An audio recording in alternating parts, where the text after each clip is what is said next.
Mbali, we're looking at a live shot of Banyaza Lesufi, the senior leader of the ANC in Gauteng, as well as TK Nziza as well from the PEC. They are pleased, of course, because their negotiations have paid off today.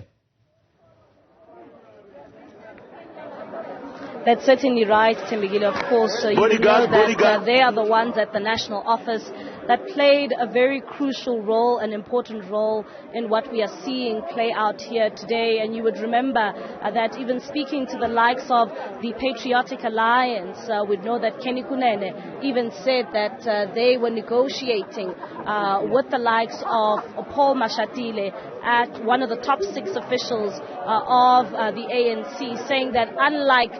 the DA, who they were saying was arrogant in terms of them negotiating, the ANC was willing to listen to the smaller parties and even those who were part of that multi-party coalition. But of course, you would know that that government has now since collapsed because with the election today of course, Dada Morero being elected here today as the City of Johannesburg's mayor, it just shows you that when you look on now, which are the opposition benches, the likes of Action SA, who are part of that multi-party government, they were not present here today. Earlier on, we also know that the DA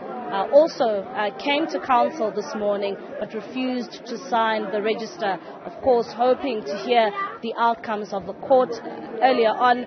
that would put a halt to proceedings today. But we do know now that that matter was struck off the roll and of course allowing for the process here to unfold and with the election of a new mayor. Remind us, Mbali, what Mpho Phalatse said in her court papers today. Basically, what Mpho Phalatse, when she took this matter to court, she initially said that a meeting that took place yesterday, which was the programming meeting that allowed for this council to have the special sitting today, she had said that that special meeting or the programming meeting did not correlate. Of course, so we know that in that committee there are at least 13 people who sit on the programming meeting, and of course they said that there was not enough people to call for a meeting and to approve the meeting for today to take place, and of course at the same time saying that today's meeting is essentially illegal and invalid and should not go ahead. And of course they tried to take this matter to the High Court in Johannesburg, and we heard then from Mpho Phalatse's spokesperson Mabine saying that of course because that matter was going to be heard at around 11:15, and we know that by the time that court matter sat, a council was already underway and that motion was already passed by the council members here who had voted for that motion of no confidence, essentially removing Mpho Phalatse as the mayor. Mbali, these parties, including the ANC and the PAC, in putting this motion forward, have accused Mpho Phalatse of not only being an ineffective mayor who did nothing for residents in desperate need of basic services, but there was something more sinister, an allegation that she was part of a cover-up of a report that exposes fraud and corruption in the metro.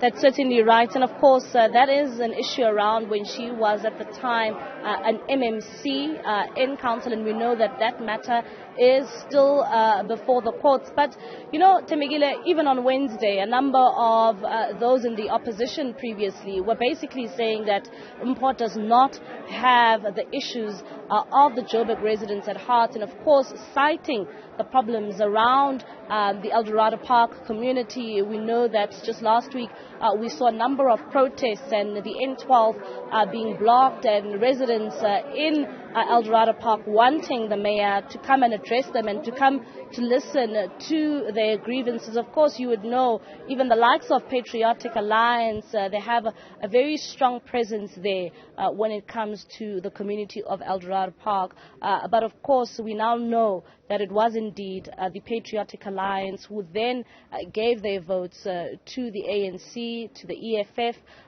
to Al-Jamaa, to the AIC, and of course those who brought that motion to have Mpho Phalatse removed as the mayor. Mbali, just to end, I mean, we've seen how fragile coalition politics in this country can be, especially at municipal level. And the ANC itself, given how tightly this coalition has now had to be cobbled, will no doubt know that it'll have to do a lot to make sure that the smaller parties that supported it and gave it the mayorship of Johannesburg, that it now has to do everything in its power to keep them happy, or the DA could possibly return. That's certainly right, Thembekile. It just shows you that the state of coalition governments keeps on changing in this country. But you'd know that the multi-party government or that coalition would know that the likes of Action SA said that they had been voicing out their frustrations, with their parties and their members within that coalition government. But the sentiments that keep on coming out from those who were part of that coalition government are them saying that, the DA is not willing to listen to them, and they're not willing to listen to even the smaller parties, because they are saying that every vote counts and every vote matters and every member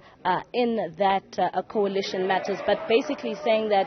the DA was not willing to listen to them. And of course they are saying that the likes of Herman Mashaba saying what we are seeing here today is really purely because of the DA's arrogance, not willing to listen to even those parties with just one seat in council. You'd know that the Speaker, Colleen Makubele, she hails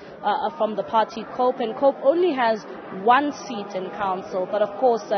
they are now have been placed and elected as the Speaker of Council. But when it comes to how the coalition government or how the DA has been coordinating that coalition government, a number of the parties, their members, are quite upset and quite angry and frustrated and saying that the DA is not willing to listen to them, even though they had proposed on Monday saying that they should bring a speaker from the IFP benches, but the DA then saying that,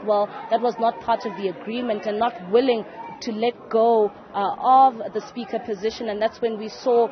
them bringing forward the name of Alex Christians. We also understand that even initially, before they had brought Alex Christians as their nominee, they had still wanted the likes of Vasco da Gama, who was ousted, to return to council. And of course these are the conversations we've even been having with the Action SA leader Herman Mashaba, and of course they were saying that they will not be listening to their partner, even though they wanted the likes of Vasco da Gama and somebody who they had been raising frustrations with the DA for quite some time. But then, the issues around when it comes to also saying that you cannot play, you cannot be the referee and player at the same time, essentially also wanting 3 positions in council to be split across those in the coalition. So meaning they had wanted the mayor to come from the DA, and then seeing the speaker, also looking into the speaker, they wanted the speaker to come from the IFP, and also renegotiating when it comes to the chief whip of the house. They had also wanted that position to be given to another party to ensure that accountability is of course passed through in this council. Mbali, Thethani, on the latest breaking news out of the Johannesburg City Council, a new mayor, Dada Morero from the ANC, elected today in Mbali. We'll leave it there for now.